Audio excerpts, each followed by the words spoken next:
오늘 낭독할 하나님의 말씀은 요한복음 6장 16절부터 29절까지입니다. 이제 저녁이 되매 그분의 제자들이 바다로 내려가서 배에 올라 바다를 건너 가버나움으로 가는데 이제 날이 어두웠고 예수님께서는 아직 그들에게 오지 아니하셨더라. 큰 바람이 불어 바다가 출렁이더라. 이에 그들이 노를 저어 25 내지 30 스타디온쯤 가다가 예수님께서 바다 위로 걸어 배에 가까이 오시는 것을 보고 두려워하거늘 그분께서 그들에게 이르시되 나니 두려워하지 말라 하시니라. 이에 그들이 그분을 반가이 배로 받아들였고 배는 곧 그들이 가려던 무채에 이르렀더라. 그 다음 날 바다 건너편에 서 있던 사람들이 그분의 제자들이 탄 배 외에는 다른 배가 거기 없는 것과 또 예수님께서 자기 제자들과 함께 그 배로 들어가지 아니하시고 그분의 제자들이 따로 가는 것을 보니라. 그러나 다른 배들이 디베랴를 떠나 주님께 감사드린 뒤에 그들이 빵을 먹던 곳으로 가까이 왔더라. 그러므로 사람들이 거기에 예수님도 계시지 않고 또 그분의 제자들도 없는 것을 보고 자기들도 배를 타고 예수님을 찾으며 가버나움으로 가서 바다 건너편으로 그분을 만나 그분께 이르되 랍비여 언제 여기로 오셨나이까 하매 예수님께서 그들에게 대답하여 이르시되 진실로 진실로 내가 너희에게 이르노니 너희가 나를 찾는 것은 너희가 기적들을 보았기 때문이 아니요 빵을 먹고 배불렀기 때문이로다. 썩어 없어지는 양식을 위해 수고하지 말고 영존하는 생명에 이르도록 항상 있는 그 양식을 위해 수고하라. 그것은 사람의 아들이 너희에게 주리니 그를 하나님 아버지께서 봉인하셨느니라 하시니라. 그때에 그들이 그분께 이르되 우리가 어떻게 하여야 하나님의 일들을 하리이까 하매 예수님께서 그들에게 대답하여 이르시되 하나님께서 보내신 자를 너희가 믿는 것 이것이 곧 하나님의 일이니라 하시니라. 아멘. 오늘 김윤선 목사님 나오셔서 생명의 떡 예수 그리스도라는 제목으로 말씀 전해주시겠습니다. 많은 은혜 받으시기 바랍니다. 여러분 힘들지 않으세요? 사람들이 왜 힘들까요? 사람들이 열심히 일합니다. 정말 바쁘게 일하죠. 왜 그렇게 열심히 일하고 바쁘게 일할까요? 쉬지도 못하면서 먹고 살기 위해서예요. 먹고 사는 문제로부터 자유로울 수만 있다면 사람들이 그렇게 바쁘게 열심히 일하지 않을 것 같습니다. 세상에서 좀 행복해 보이는 사람들이 있습니다. 먹고 살 걱정이 없는 사람들. 그러니까 그 사람들이 조금 먹고 사는 문제로 그렇게 힘들어하는 사람들보다는 좀 나은 것 같아요. 그렇지 않겠습니까? 여러분들 일 안 하고 좀 쉬어보셨어요? 우리 성도님 중에 한 분이 일을 열심히 하다가 조금 쉰 지가 2주 되신 분이 있어요. 근데 그분이 그렇게 얘기했대요. 일 안 하고 쉬니까 너무 심심하대요. 재미가 없대요. 다시 일하러 빨리 갔으면 좋겠대요.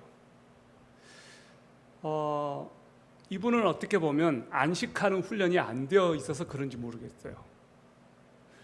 맨날 일만 열심히 하는 것이 일상이고 그것이 나에게 일하는 것이 나의 삶에 가장 큰 중요한 것이었는데 일을 안 하니까 뭔가 이상한 거예요. 여러분, 우리가 먹고 사는 문제로 일을 하지 않아도 되는 나라가 있다는 것을 여러분 아세요? 그 나라에 가면 먹고 살기 위해서 일을 하지는 않습니다. 먹고 살기 위해서 발버둥 치지 않아도 되는 나라가 있습니다. 그 나라가 천국이에요. 천국에서도 일은 있습니다. 여러분 천국 가면 일을 안 할 것 같죠? 그렇지가 않아요. 천국에서도 일을 해요. 여러분 일이 무엇입니까? 일이란 목적을 가지고 하는 활동을 일이라고 그래요. 빈둥빈둥 노는 것을 일이라고 하진 않아요. 왜냐하면 어떤 목적을 가지고 하는 것이 아니니까요. 우리가 천국 가면 우리의 삶의 모든 목적은 하나님을 위해 지음받았고 하나님을 위해 사는 것이기 때문에 천국에 가게 되면 우리의 존재, 우리의 모든 하는 행위는 하나님께 포커스가 맞춰져 있는 거예요. 천국 가면 어떤 일을 하느냐? 하나님을 찬양하는 일을 해요. 천국 가서도 일을 하는데 이 땅에서 일과 뭐가 다르냐? 먹고 살기 위해서 일하지 않습니다. 천국에 가서는 더 이상 먹고 살기 위해서 일을 하지 않습니다. 그러니까 즐거운 거예요. 여러분, 사람들이 일을 할 때 어떤 일을 할 때 즐거워요? 자기가 하고 싶은 일 할 때. 돈과 관련되어서 이 돈을 벌어야 되기 때문에 마지못해서 일을 할 때 너무너무 힘들어요. 자, 어떤 사람이 한 사람을 고용했습니다. 고용해서 일을 시켰습니다. 가로, 세로 3m씩 구덩이를 파세요. 높이는 1m입니다. 이것을 파면 당신에게 일당 30만 원을 드리겠습니다. 그래서 이분이 후딱 그것을 해치워요.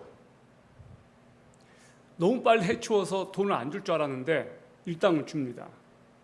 내일도 또 오니까 내일은 어떤 일을 시키느냐? 당신이 팠던 이 구멍을 메꾸세요. 그럼 30만 원 또 드리겠습니다. 이렇게 메꿨습니다. 후딱 메꿨어요. 또 돈을 받았습니다. 자, 그 다음날 됐는데 이 이실 끼는 사람이 또 일을 시킵니다. 어제 팠던 구덩이를 다시 가로 세로 3m, 높이 1m 다시 파세요. 다시 팠습니다. 돈을 또 주는 거예요. 자, 그 다음날 되었는데 이제 메꾸세요. 이것 한 일주일 동안 한 겁니다. 그러니까 이 사람이 묻습니다. 아니, 왜 자꾸 이렇게 파라고 해놓고 또 메꾸라고 하는 것을 시키냐고. 당신 처음에 나랑 약속했을 때 나한테 어떤 토도 달지 않고 그냥 시키는 대로만 일하면 돈 주겠다고 했으니까 묻지 말고 하십시오 그랬더니 이분이 이틀 더 하다가 더 이상 일을 안 하기로 해서 안 나왔어요. 왜 안 나왔게요? 일에 의미가 없으니까. 열심히 일을 해서 돈은 받긴 받는데 일하는 목적이 없는 거예요.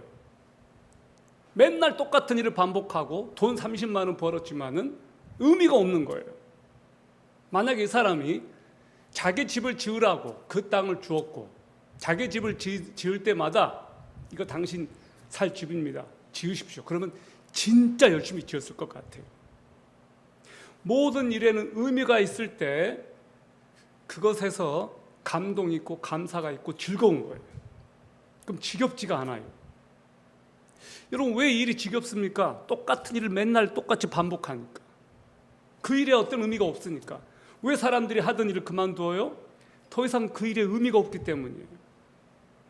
우리가 예수 믿는 것에서 은혜를 경험하고 정말로 즐거우면 누가 예수를 믿지 말라고 핍박하고 공격하고 때리고 해도 예수님을 믿는 거 포기하지 않습니다.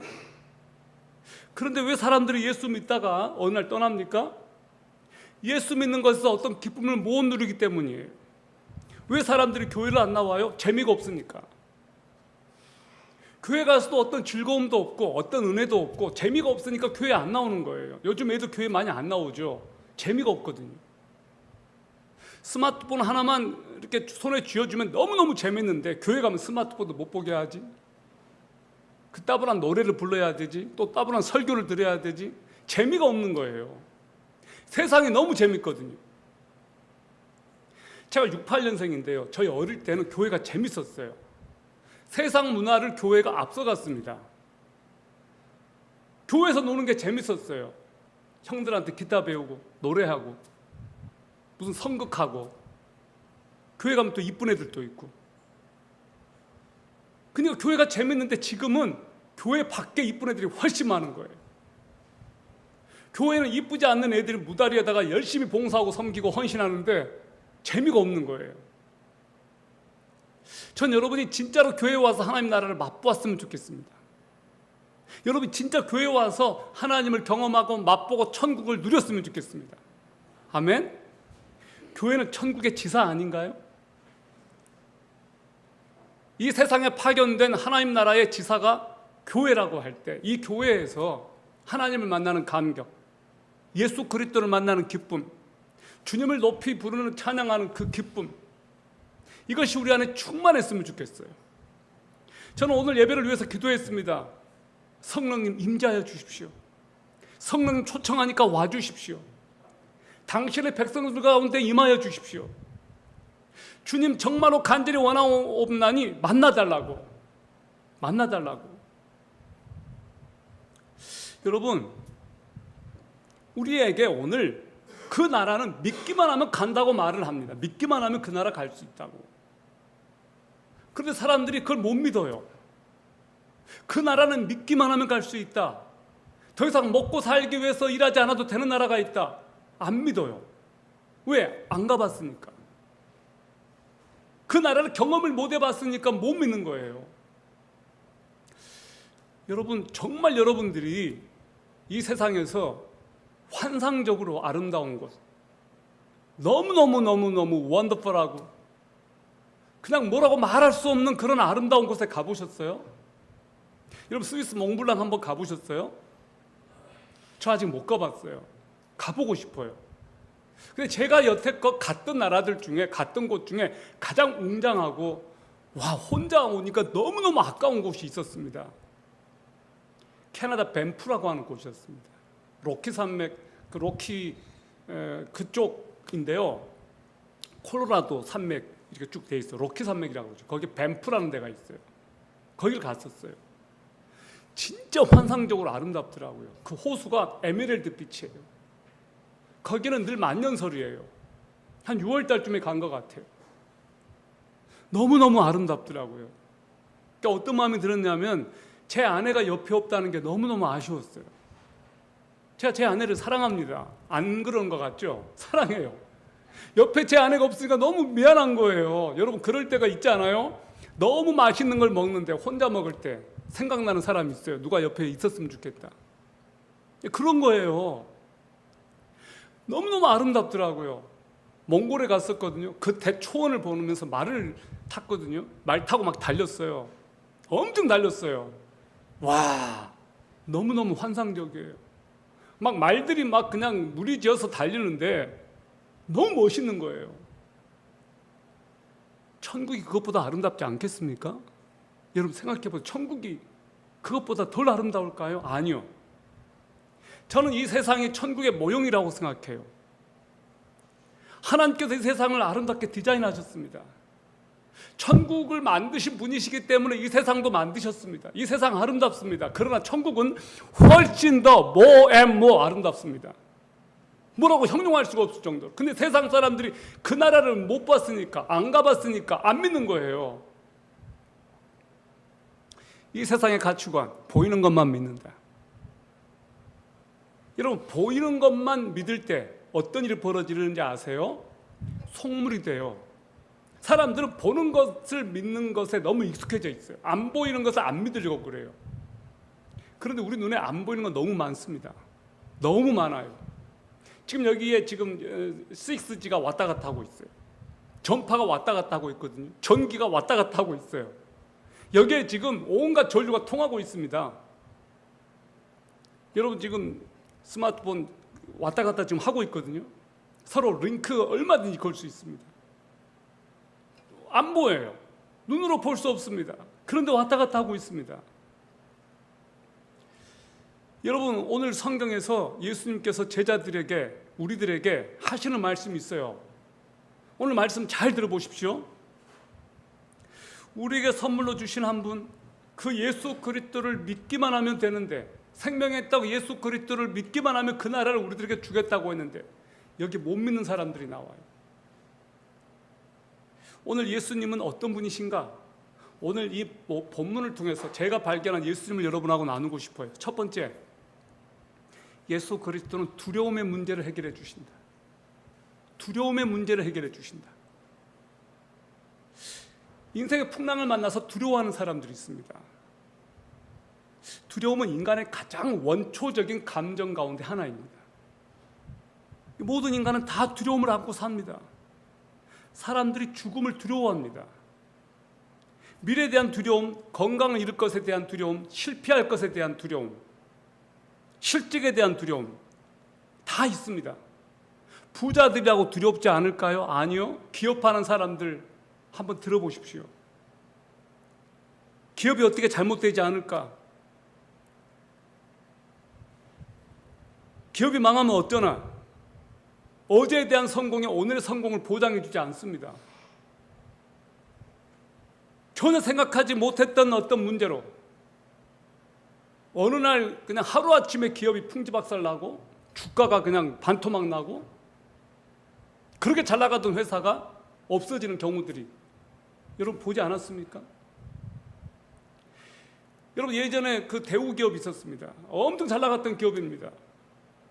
지금 대우건설은 있지만 대우기업은 없어졌습니다. 한복 엄청 유명했던 회사입니다. 50년 전에 있었던 기업들 지금 안 보이는 기업들 많습니다. 지금 있던 기업들 50년 후 아니 30년 후에 없어질 기업들 많습니다. 여러분 쿠팡, 뭐 네이버 우리나라에서는 대단한 회사들이죠. 이 기업들이 50년 전에 없었습니다. 미국에 한때 잘 나가던 회사들이 있었습니다. 지금 안 보입니다. 유통시장의 최강자 월마트라는 데가 있어요. 20년 전만 해도 이 회사가 말 그대로 시가총액 넘버원이었어요. 지금은 그 자리를 애플, 구글 이런 데 다 뺏겼습니다. 아마존. 그러니까 아마존이 모든 경제 생태계를 지금 잠식하고 있습니다. 그 부자들이라고 걱정 없냐? 아니요. 다 있어요. 자영업자들은 자영업자대로 두려움이 있어요. 학생들은 학생들대로 두려움이 있어요. 여러분 지금 얼굴을 보니까 두려움에 휩싸인 얼굴인 것 같아요. 우리가 교회까지 와 있는데도 나도 모르게 두려움을 안고 걱정을 안고 앉아 있단 말이에요. 오늘 아까 여러분 찬양할 때 어떻게 했는지 궁금해요. 정말로 찬양할 때 하나님의 그 영광스러운 임재와 하나님을 높여드렸습니까? 여러분 하나님께서는 여러분에게 하나님을 마음껏 찬양할 수 있는 기회를 주셨거든요. 근데 하나님 찬양하지 못한다고요. 왜 그럴까요? 내 안에 걱정과 근심이 있으니까요. 진짜로 하나님께서 여러분으로 하여금 찬양을 받기를 원하시고 그분이 진짜로 기분 좋으시면 여러분에게 엄청난 거 주지 않겠습니까? 근데 우리는 그런 기회들을 놓쳐버려요. 교회까지 왔는데 작정하려고 하나님을 예배하려고 왔는데 우린 이곳에 와서조차도 마음껏 하나님을 예배하지 못한다고요. 이건 굉장한 아픔이에요.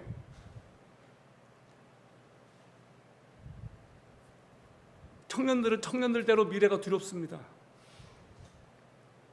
여러분에게는 두려움이 없습니까? 여러분 인생의 풍랑 앞에 서보셨습니까? 열심히 교회만 섬기던 한 분이 계셨습니다. 이분의 남편은 동대문에서 원단 그 도매를 하는 분이세요. 돈 많이 벌었어요.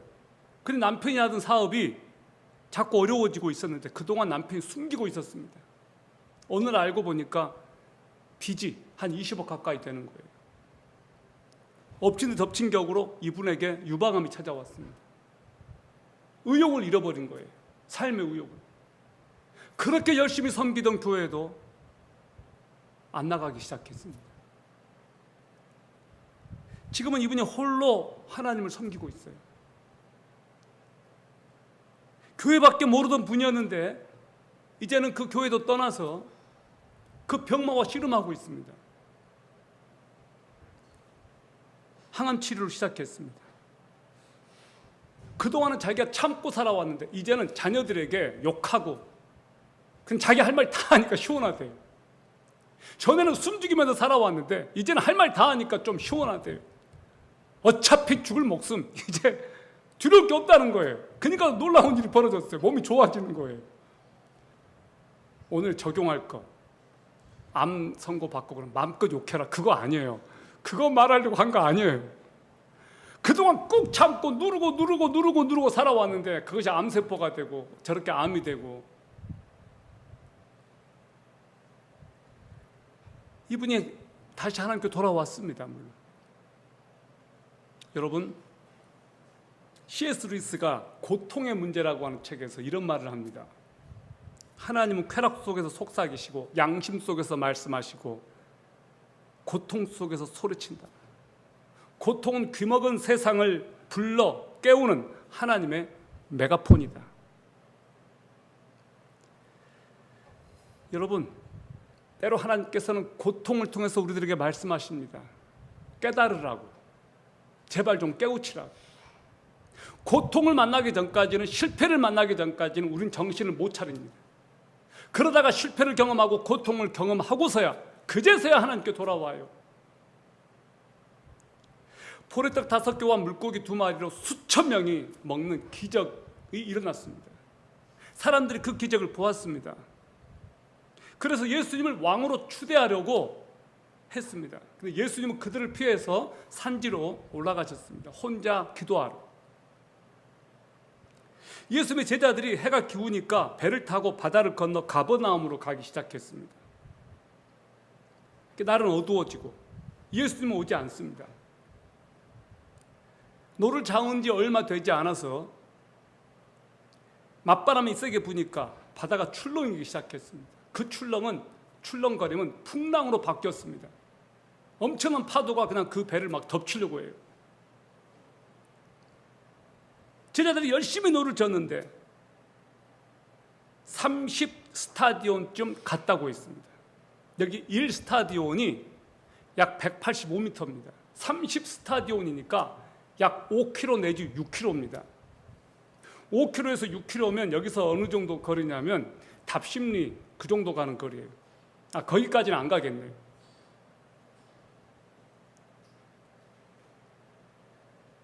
이 갈릴리 바다가 길이가 21km예요.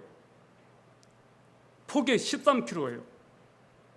해수면보다 210m가 낮은 내륙 분지에 자리하고 있습니다.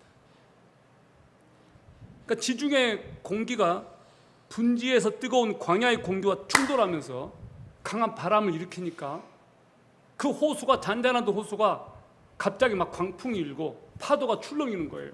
그래서 갈릴리는 호수거든요. 여기 민물이에요. 짠물이 아니에요. 그런데 바다라고 표현을 했어요. 너무 넓으니까. 저도 거기 가봤거든요. 여기 요한복음 6장 19절을 보시겠습니까? 이에 그들이 노를 지어 25 내지 30 스타디온쯤 가다가 예수님께서 바다 위로 걸어 배에 가까이 오시는 것을 보고 두려워하거나. 그러니까 한 5, 6km 가다가 열심히 막 노를 젓고 있는데 배는 안 나가지, 바람은 불지, 파도는 출렁이지. 그런데 앞에 누가 오고 있는 거예요. 예수님인 줄 모르는 거예요. 유령인 줄 알았어요. 두려워했습니다. 여러분 같으면 그러지 않겠습니까? 그때 예수님께서 바다 위로 걸어서 배에 가까이 오셨습니다. 제자들이 예수님을 보고 두려워했습니다. 유령인 줄 알았거든요. 예수님께서 말씀하십니다. 에고에미. 아람어요. 나다예요. 나다.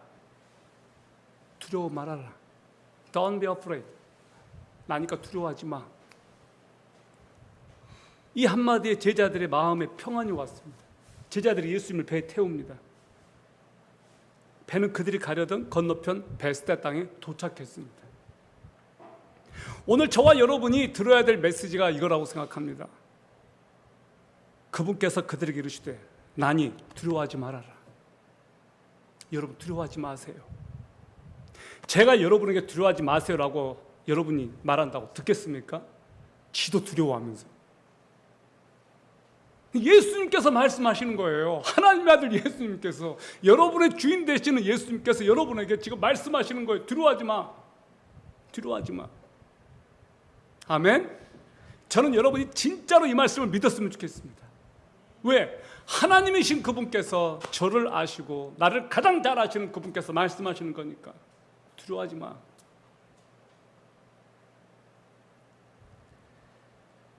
예수님만이 우리들에게 평안을 주실 수가 있습니다. 요한복음 14장 27절입니다. 평안을 너희에게 끼치노니 곧 나의 평안을 너희에게 주노라. 내가 너희에게 주는 것은 세상이 주는 것과 같지 아니하니라.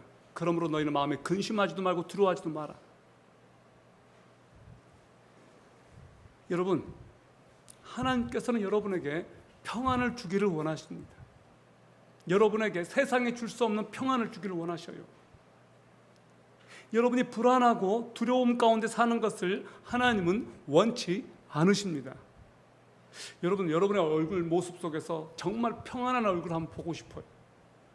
한 평안한 얼굴 한번 그려보시겠어요? 여러분의 얼굴 표정으로? 저기 우리 정훈 형제님 평안한 얼굴 그려보세요 하니까 그래, 좋아요. 우리가 마음이 평안하다면 얼굴에 드러나지 않겠습니까? 사람들은 속이지를 못해요. 마음속에 근심이 가득한데 어떻게 웃을 수가 있겠습니까? 근심이 가득하니까 얼굴 표정에 근심이 가득한 거예요. 그러지 않으셔도 된다는 거예요. 내가 책임져 주겠다는 거예요. 하나님께서는 여러분을 케어하세요. 성경은 두려워하지 말라는 말씀으로 가득합니다. 하나님께서 모세에게 두려워하지 말라고 말씀하셨습니다. 아브라함에게 두려워하지 말라고 말씀하셨어요. 다윗에게도 두려워하지 말라고 말씀하셨어요. 바울에게도 두려워하지 말라고 말씀하셨어요. 그리고 꼭 덧붙이는 말씀이 있었어요. I am with you. 내가 너와 함께한다. 내가 너와 함께하니까 두려워하지 마. 제가 이것을 믿기까지는 진짜 많은 시간이 걸렸던 것 같아요. 우리가 그분이 나와 함께 하신다는 것을 믿지 못할 때 우리는 그 평안을 무엇으로 채우려고 했습니까? 돈, 그리고 사랑, 재력 있는 부모, 그런 것들을 의지해요. 열심히 일을 해서 우리가 돈을 좀 벌고 저축을 해놓고 또 주식도 하고 비트도 막 하고 돈이 막 있어요. 그러면 사람들이 평안할 것 같죠? 그렇지가 또 않습니다. 언제 이게 또 잘못될까? 그런 두려움과 불안한 마음이 다 있습니다. 세상은요, 돈이면 다 된다고 생각을 해요. 그렇지가 않습니다, 여러분. 돈으로 안 되는 것들이 있습니다. 죽음 앞에서 돈으로 못 살리더라고요. 진짜로 돈 많은 부자가요, 자기 사랑하는 아내가 죽어가는데 돈은 있는데 날마다 그 아내를 힘들게 하고 고통을 주었는데 드디어 아내가 이제 세상을 떠나게 되니까 이 부자가 돈은 있습니다. 선생님 마음껏 드릴게요. 다 드릴게요. 제발 아내 좀 살려주십시오. 너무 늦은 거예요. 돈으로도 못 살려요. 돈으로 해결할 수 없는 것, 무엇이 해결할 수 있는가? 누가 내 문제를 해결해 줄 수 있는가? 예수 그리스도밖에 없습니다. 아멘. 여기 이제 요한복음 6장 22절부터 26절까지를 보세요. 그 다음 날 바다 건너편에 서 있던 사람들이 그분의 제자들이 탄 배 외에는 다른 배가 거기에 없는 것과 또 예수님께서 자기 제자들과 함께 배에 오르지 아니하시고 그분의 제자들이 따로 가는 것을 보니라. 그러나 다른 배들이 디베랴를 떠나 주께서 감사드리신 뒤에 그들이 빵을 먹던 곳으로 가까이 왔더라. 그러므로 사람들이 거기에 예수님도 계시지 않고 또 그분의 제자들도 없는 것을 보고 자기들도 배를 타고 예수님을 찾으러 가버나움으로 가서 바다 건너편에서 그분을 만나 그분께 이르되 라삐여 언제 여기로 오셨나이까 하며 예수님께서 그들에게 대답하여 이르시되 진실로 진실로 내가 너희에게 이르노니 너희가 나를 찾는 것은 기적들을 보았기 때문이 아니요 빵을 먹고 배불렀기 때문이로다. 자, 예수님께서 제자들을 보내시고 가버나움으로 보내시고 무리를 해산시켰습니다. 그런 상당수가 그대로 남아서 예수님을 찾았습니다. 그들은 12제자가 주님 없이 배를 타는 것도 보았고 그 밖에 남은 배가 없었기 때문에 그분이 아직도 주변에 있는 산지에 있는 줄로 알았습니다.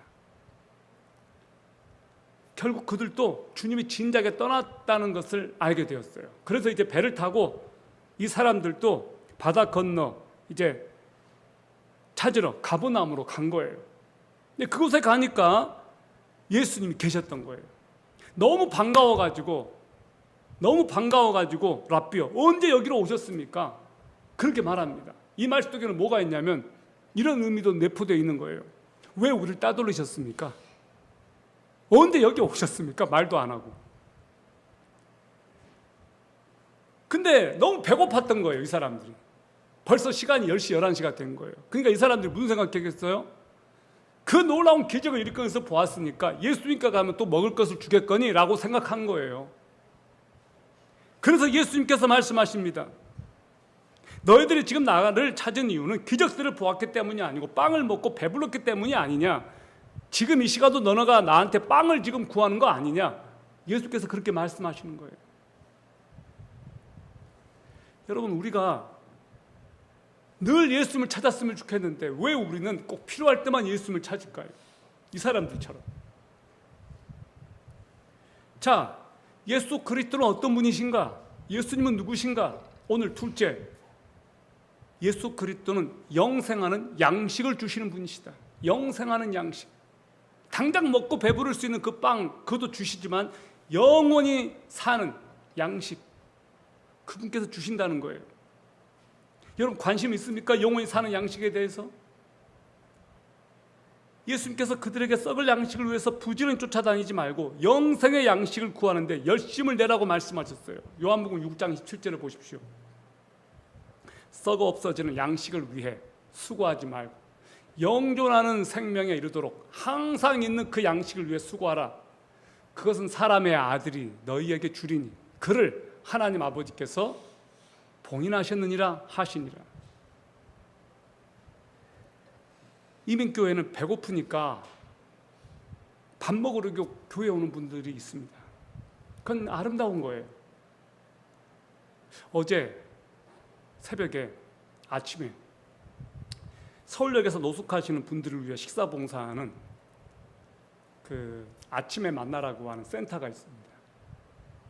인천 방주교회 또 필그림 선교교회 이런 교회들하고 이랜드 복지재단이 서로 협력해서 그 센터를 구입을 해가지고 그 4층짜리 건물인데요. 거기에 아침 도시락 또 아침에 이렇게 그 자원봉사자들이 와서 배식을 하고 한 160여 명 가까이 아침마다 와서 식사를 해요. 또 낮에는 또 도시락을 또 이렇게 나눠요. 거기를 갔어요. 하늘소망교회 구재영 목사님이란 분이 거기를 섬기고 계셨어요. 이분은 8년 전부터 그 일을 해왔습니다. 하루도 빠짐없이. 그분 이야기를 듣고 제가 너무나 뭉클했고 한편으로 좀 부끄러웠습니다. 이렇게 수고하시는 분들이 계시구나. 정말 눈물나게 아름다웠어요. 그분들의 섬김과 수고가. 그 자원봉사자 하시는 그 분들이, 그 성도님들, 집사님들이 매일 오시는 분도 계시고 토요일만 오시는 분도 계셨어요. 여러분, 근데 그곳에 노숙자분들이 밥을 주니까 그렇게 오는 거예요. 그리고 주일에 교회에서 그 센터 2층이 예배를 드려요. 그러니까 이분들이 밥 먹으러 오고 와요. 성도님들이 한 40여 명 되는데 두 분만 거기에 성도님들이고 나머지는 다 노숙자 성도님들이에요. 근데 이분들이 어쨌든 교회에서 밥을 주니까 오든 어쨌든 와서 예배를 드리잖아요. 너무 귀해 보였습니다. 한 분에게 전도를 했습니다. 복음을 잠깐 전했어요. 근데 이분이 밥 시간이 되니까 듣다가 밥 먹고 나옵시다. 그렇게 하더라고요. 그리고 밥 먹고 나니까 안 계세요. 그분들 가운데 어떤 분들은 밥이 우선이었어요. 밥이 중요했어요. 예수님 말 들으려고 온 게 아니고 밥이 더 중요했어요. 큰 교회 나가는 청년들 중에 배우자를 위해서 교회 나가는 청년들이 있습니다. 교회 보험 영업하려고 오시는 분들도 봤습니다. 괜찮습니다. 그렇게 나왔다가 예수님 만나면 괜찮아요. 이렇게 나왔든 저렇게 나왔든 교회 일단 나와서 예수님 만나면 좋습니다. 이것이 꼭 교회 나오는 게 이렇게 나온다고 해서 꼭 나쁘다고 할 수는 없어요. 어쨌든 나왔다가 예수님을 만난다면 괜찮습니다. 그런데 문제는 그렇게 왔다가 자기들이 원하는 목적도 못 이루고 교회를 떠나는 분들이 많습니다. 문제는 예수님 믿는 이유가 이 세상에서 내 필요, 내 욕망 채우려고 그렇게 교회를 나오는 것, 그런 동기로 나왔어도 교회에서 예수님을 만났으면 좋겠지만 안타깝게도 그러지 못하는 경우들이 많다는 거예요. C.S. 루이스가 하나님께서 초신자들에게는 관용을 베푸시고 기도하면 잘 들어준다고 그랬어요. 왜? 안 들어주면 삐지고 안 믿어버리니까 초신자 때는 많이 들어준대요. 그러나 신앙이 성숙하면 하나님께서 성숙한 크리스찬들의 기도는 잘 안 들어준다는 거예요. 그런 이야기를 C.S. 루이스가 했어요. 실제로 우리가 예수님을 믿고 믿음이 자라면 어떤 일이 벌어지느냐? 응답이 되지 않아도 그 응답되지 않은 것 속에서 하나님의 뜻을 찾고 하나님의 마음을 아는 성숙이 있게 됩니다. 내 기도 들어주지 않았다고, 내가 원하는 것 채워주지 않았다고 하나님을 떠나지 않습니다. 예수님은 썩을 양식을 위하여 일하지 말고 영생하도록 있는 양식을 위하여 일하라고 했습니다. 여러분, 동물하고 사람의 차이가 뭡니까? 동물들은요, 먹을 것만을 위해서 일을 해요. 사자를 보세요. 곰을 보십시오. 하는 일이 뭐냐? 늘 먹을 것 찾는 거예요. 걔네들이 움직일 때 보십시오. 노는 거 아니고요. 노는 거 외에는 늘 하는 일이 뭐냐? 사냥이고 자기보다 약한 것들 잡아먹는 거예요.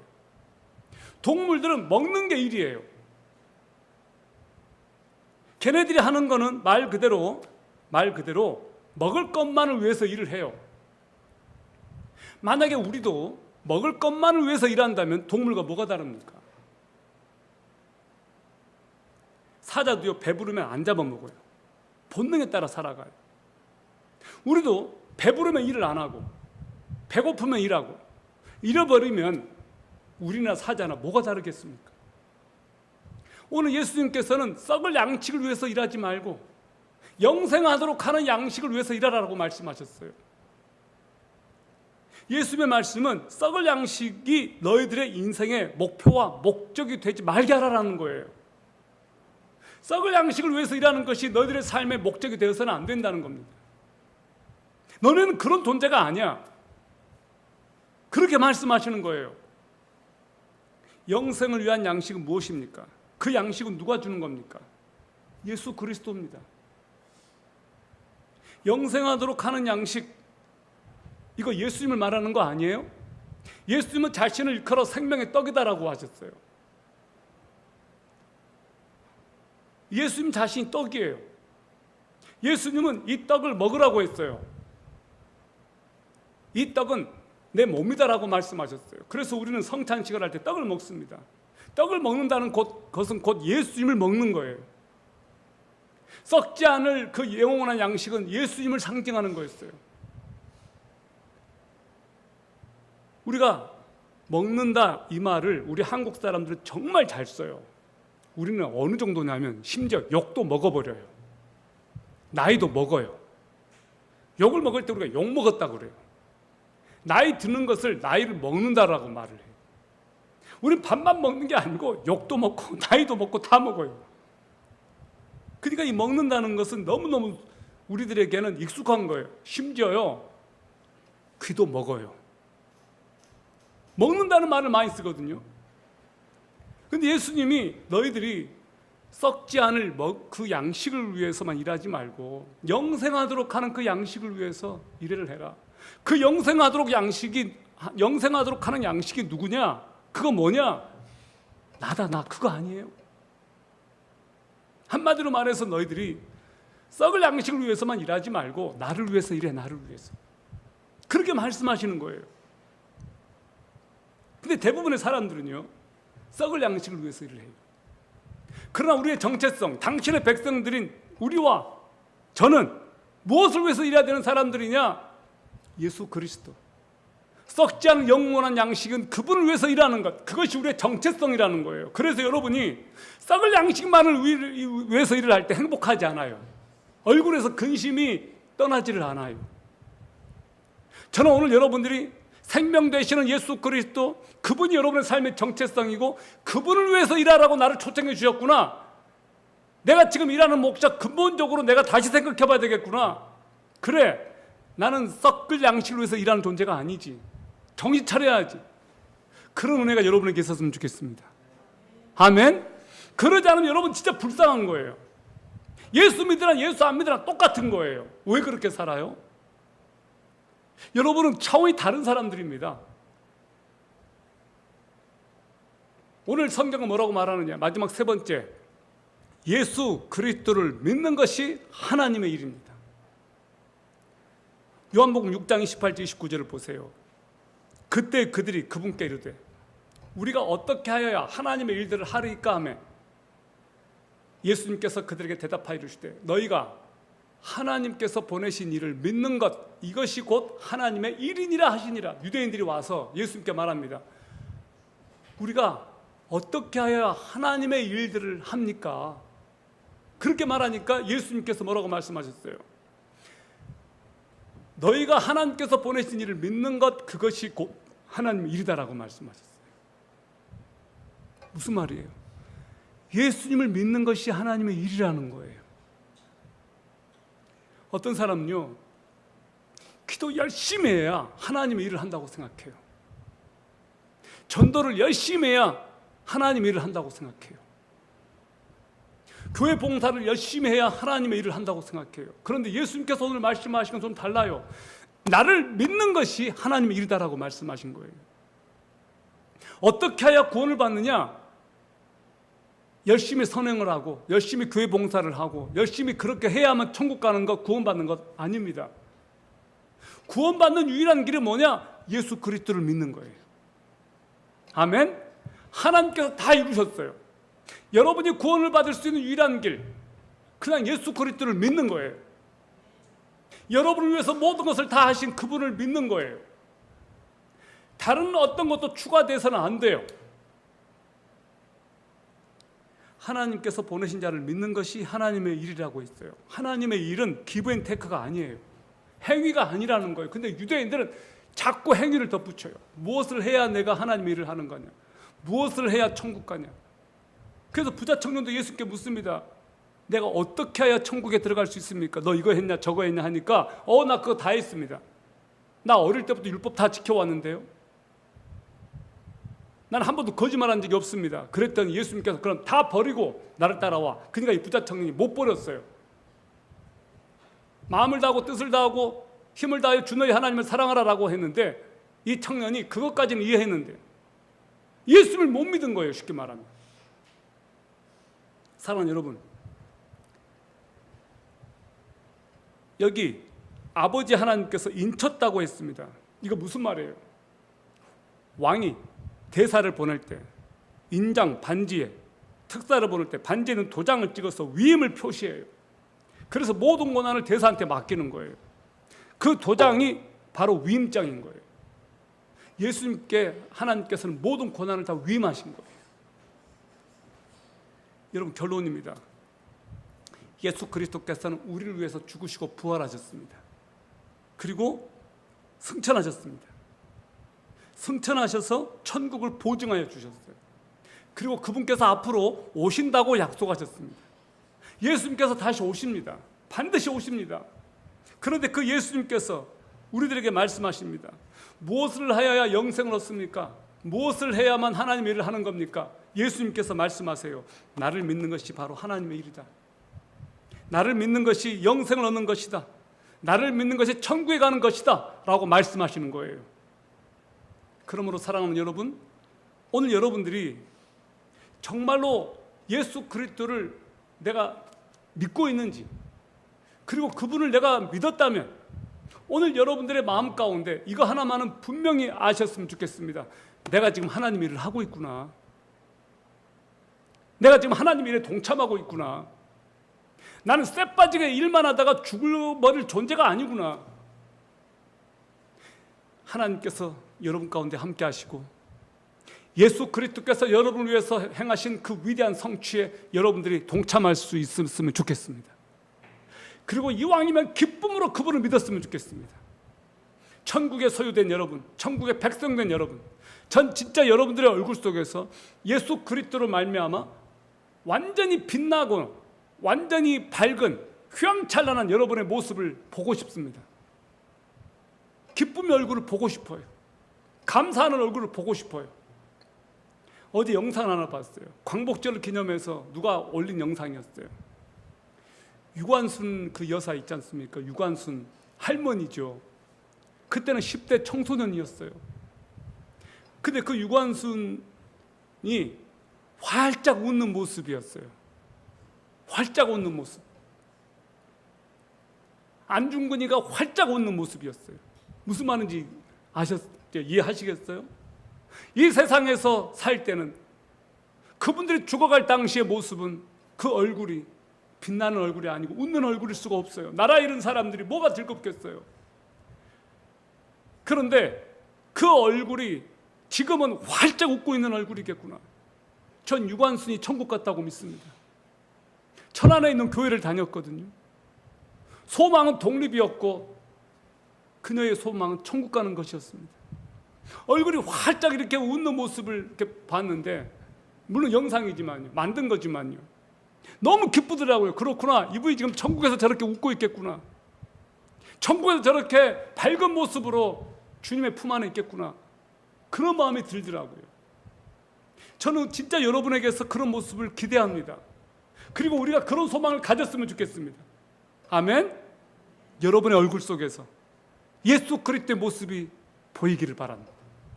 할렐루야. 천국의 백성된 여러분을 진심으로 축복하고 또 축복합니다. 그분께서 여러분 안에 계심을 믿습니다. 아멘. 기도하겠습니다. 살아계신 하나님 아버지, 예수 그리스도를 믿는 것이 바로 하나님의 일이라고 말씀해 주셔서 감사합니다. 우리가 예수 그리스도 안에서 어떤 두려움도 없이 하나님 아버지를 믿고 신뢰하며 그분이 내 아버지이심을 믿고 예수 그리스도로 말미암아 내가 구원받았다는 그 사실을 믿고 기쁨과 감격 가운데 하루하루를 살기를 원합니다. 천국의 소망을 두고 사는 당신의 백성들 다 되도록 은혜 위에 은혜를 더하여 주시옵소서.